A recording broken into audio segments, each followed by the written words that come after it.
ಯಾರು ಉಳ್ಕೋತಾನೆ ಯಾರು ಆಳ್ತಾನೆ, ಆಳೋನ್ ಕರೆಕ್ಟಾ ಉಳ್ಕೊಳ್ಳೋನ್ ಕರೆಕ್ಟಾ, ಈ ಎರಡರ ಮಧ್ಯೆ ನಡೆಯೋ ಜಟಾಪಟಿನೇ ಲ್ಯಾಂಡ್ ಲಾರ್ಡ್. ವಾಸ್ತವದ ಕತೆ ಅಂತ ಅನ್ಕೋಬೋದಾ? ಅನ್ಕೋಬೋದು. ವಾಸ್ತವಕ್ಕೆ ಹೌದು 100%. ಇವತ್ತಿಗೂ ಆ ಸಮಸ್ಯೆ ಇದೆ.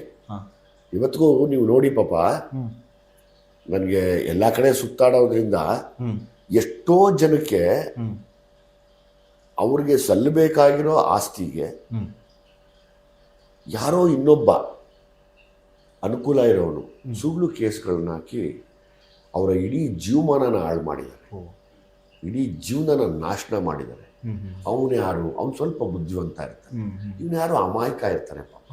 ಆ ಥರ ಸರ್ ನೀವು ನಂಬಲ್ಲ, ಆಲ್ ಓವರ್ ಬರೀ ನಮ್ಮ ಕರ್ನಾಟಕದಲ್ಲೇ ತಗೊಂಡ್ರೆ ಎಷ್ಟೋ ಸಾವಿರ ಎಷ್ಟೋ ಲಕ್ಷ ರೈತಾಪಿ ಕುಟುಂಬಗಳು ನರಳ್ತಾ ಇದ್ದಾವೆ ಕೋರ್ಟ್ ಬಾಗಿಲಲ್ಲಿ ತಪ್ಪಿಲ್ದಿರ. ಕರೆಕ್ಟ್.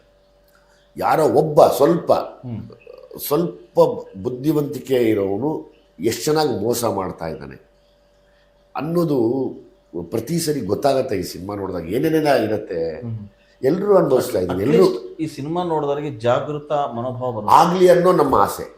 ಯಾರಾಗ್ತಾರೆ ಎಂಎಲ್ಎ ಅಭ್ಯರ್ಥಿ 2028 ಶೀಘ್ರದಲ್ಲೇ. ಪ್ರತಿದಿನ ಒಂದೊಂದು ಕ್ಷೇತ್ರದ ಟಿಕೆಟ್ ಆಕಾಂಕ್ಷಿಗಳ ಸಂಪೂರ್ಣ ಮಾಹಿತಿ ಪೊಲಿಟಿಕಲ್ ಜರ್ನಲಿಸ್ಟ್ KM ಶಿವಕುಮಾರ್ ಅವರಿಂದ.